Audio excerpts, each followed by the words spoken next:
మహాజాతర ఇవాల్టితో ముగియనుంది. జాతర చివరి రోజు భక్తులు పోటెత్తారు.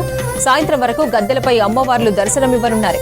ప్రత్యేక పూజల తర్వాత తిరిగి వనప్రవేశం చేయనున్నారు సమ్మక్క సారలమ్మ. నలుగురు వనదేవతలు గద్దెలపై భక్తులకు దర్శనమిస్తుండటంతో భక్తజనం ధరిస్తోంది. నిలువెత్తు బంగారం సమర్పించుకుంటున్నారు భక్తులు. మహిళలు ఒడిబియ్యం సమర్పిస్తున్నారు. పసుపు కుంకుమలు చీర సారలు పెట్టి అమ్మవార్లను కొలుచుకుంటున్నారు. చల్లంగా చూడమ్మా, మల్ల 2 ఏళ్లకు మళ్లీ వస్తామంటూ వేడుకుంటున్నారు. భారీ రద్దీతో వనమంతా ఇసుకేస్తే రాలనంత రద్దీగా మారింది.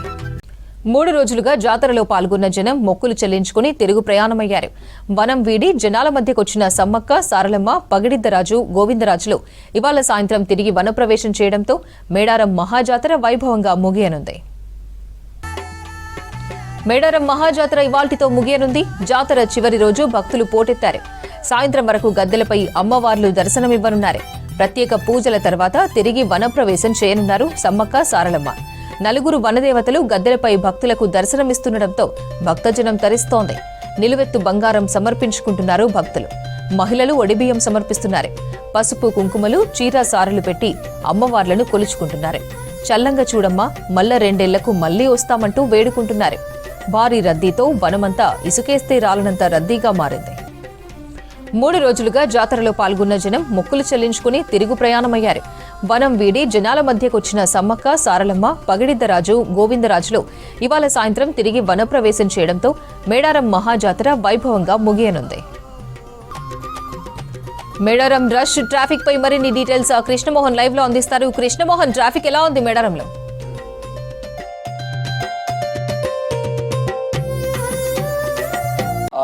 నిన్నటి వరకు చూస్తే భక్తుల తాకిడి జనసంద్రంగా మారిన మేడారం అంతా కూడా ఇప్పుడిప్పుడే ఖాళీ అవుతుంది.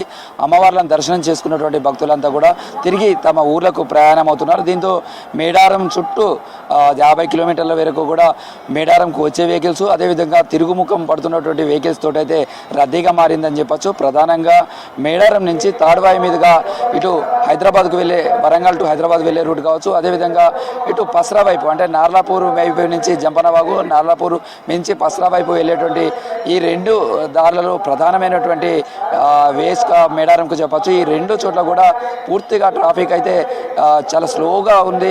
ఒక వెహికల్ వెనుక ఒక వెహికల్ వెళ్తుందని చెప్పచ్చు. ప్రస్తుతం అయితే మేడారం అంతా కూడా జనసంద్రంగా మారింది. అమ్మవార్లను మొక్కులు చెల్లించుకుంటున్నారు. వాళ్ళంతా కూడా తిరుగు ప్రయాణం అవుతున్న నేపథ్యం.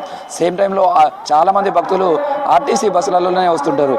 ఆర్టీసీ బస్సులో రావడానికి గద్దెలకు దగ్గరగా రావచ్చు, అదేవిధంగా కుటుంబ సమేతంగా రావచ్చు. తర్వాత మహాలక్ష్మి సంబంధించినటువంటి పథకం ఉంది. మహిళలకు ఫ్రీగా బస్ జర్నీ చేయడానికి ఉంటుంది కాబట్టి కుటుంబ సమేతంగా ఎక్కువ మంది బస్సులోనే ఎంచుకుంటారు. బస్సులతోటి అమ్మవారి దర్శనానికి అయితే వచ్చిన వాళ్ళంతా కూడా ఇప్పుడు మళ్ళీ అదే బస్సులలో తిరుగు ప్రయాణం కావాలి.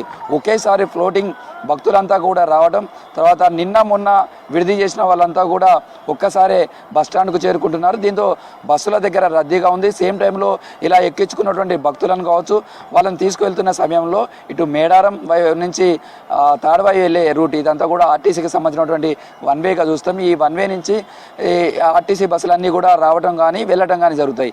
ఇప్పుడు చూస్తే ఇటు తాడ్వాయి వైపు వరకు కూడా బస్సు, ఒక ట్రైన్ కనుక మూవ్ అవుతుంటే ఎట్లా ఉంటుందో, ఒక వెహికల్ వెనుక మరొక వెహికల్ అన్నట్టుగా బస్సులన్నీ కూడా ఒక క్యూ కట్టినటువంటి వాతావరణం కనిపిస్తుంది. మొత్తం దాదాపు 8 కిలోమీటర్ల మేరకు కూడా ఒక్కొక్క బస్సు అంగుళం అంటే జస్ట్ ఎంటుక రాశిలో కలుతున్నంతగా చాలా డెడ్ స్లోగా వెహికల్స్ అన్నీ కదులుతున్నాయి. సేమ్ టైంలో వివిఐపి మూవ్మెంట్కి సంబంధించి కావచ్చు, వివిఐపికి సంబంధించినటువంటి వెహికల్స్ కూడా ఇదే 1 వే రూట్లో నుంచి వెళ్తుంటాయి. దీంతో భక్తులు ఆ రూట్లో వెళ్ళే వాళ్ళంతా కూడా ఇబ్బంది పడుతున్నారు. కొంత ట్రాఫిక్ సంబంధించినటువంటి కష్టాలు ఉన్నాయని చెప్పుకోవచ్చు. సేమ్ టైంలో ఇటు నార్లాపూర్ నుంచి పస్రా వెళ్ళడానికి సంబంధించి కూడా ప్రైవేట్ వెహికల్స్ వెళ్తాయి. ఈ వైపు నుంచి కూడా 3-4 రోజులుగా మేడారంలో విడిది చేశారు. దాదాపు మేడారానికి 4-5 కిలోమీటర్ల వరకు దాదాపు గుడారాలు వేసుకున్నారు. వాళ్ళంతా భక్తులంతా కూడా ఇక్కడే విడిది చేస్తారు. వాళ్ళకు సంబంధించినటువంటి సామాగ్రి కావచ్చు, లేదా ప్రైవేట్ వెహికల్స్కి సంబంధించినటువంటి అన్నీ కూడా తీసుకొని ఇక్కడికి వచ్చి ఇక్కడే 3-4 రోజులు విడిది చేస్తారు. వంట సామాన్ నుంచి మొదలుపెట్టే టెంట్ కావచ్చు, లేదా వాళ్ళ గుడారాలకు అవన్నీ కూడా ఇప్పుడు ఖాళీ చేసుకొని ఆ వెహికల్స్లలో పస్రా నార్లాపూర్ వైపు నుంచి ప్రయాణం భక్తులు తిరుగుముఖం పట్టారు. దీంతో ఈ రోడ్లన్నీ కూడా రద్దీగా ఉన్నాయి. ఒక్కసారిగా మేడారం ఖాళీ చేసి వెళ్తున్నటువంటి భక్తుల నేపథ్యంలో మేడారం పరిసర ప్రాంతాలన్నీ కూడా తిరుగుముఖం పడుతున్నటువంటి వాహనాలతోటైతే రద్దీగా మారింది. రాత్రి కొంత ఎక్కువ ట్రాఫిక్ ఉండడం, ఒకేసారి రాత్రి 9 తర్వాత వెహికల్స్ అన్నీ కూడా రోడ్లపైకి తిరుగుముఖం పట్టిన వెహికల్స్ వచ్చాయి. అయితే ఒక బస్సుకు సంబంధించి బ్రేక్ డౌన్ అయింది.